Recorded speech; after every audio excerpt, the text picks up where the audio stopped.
Everyone is born with a set of genes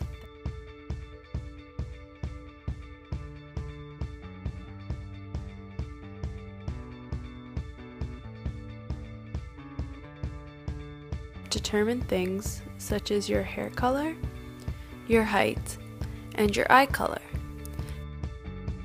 But did you ever think that it could determine if you are born an elite athlete or if you can train to become one? We have 3 billion nucleotides in a cell that make specific genetic formulas that determine what traits we possess. A nucleotide forms the basic structure of your DNA.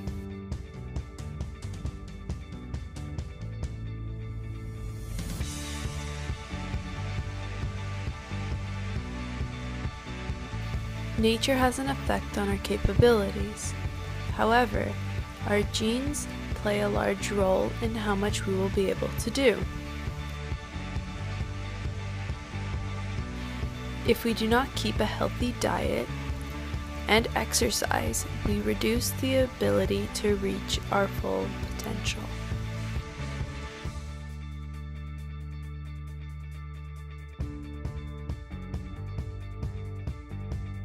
There are thousands of genes in a human genome.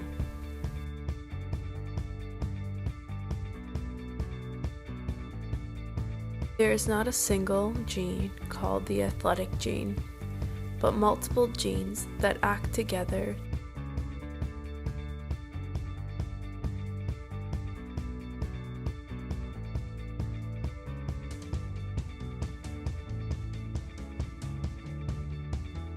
This gene is found on chromosome 11.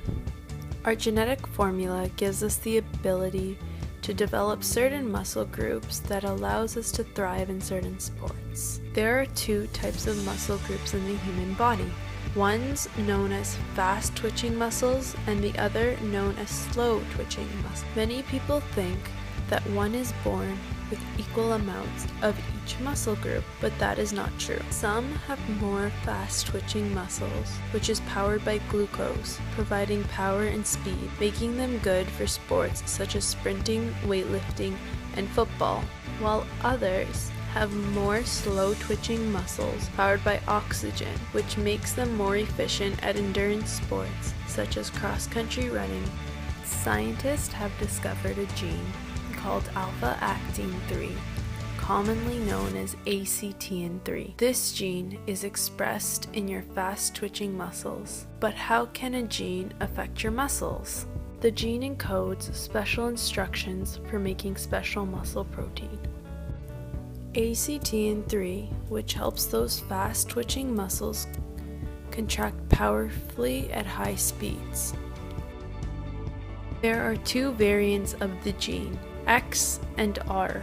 R variant is the functional allele that produces the ACTN3 protein. The non-functioning X variant produces more ACTN2. ACTN2 is the muscle protein that is found in both muscle groups, but more so in slow-twitching muscles. Even with the gene, if you do not have a drive, then you will not be able to reach this potential that your body has for you. That's why a large factor of your ability is based on your dopamine levels.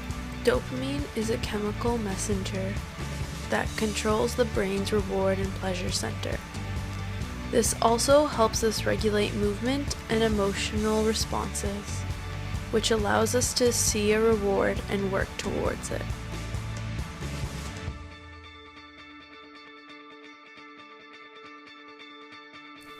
This tells us that if you have high dopamine levels, in combination with the correct type of sport, then you can certainly reach the elite level.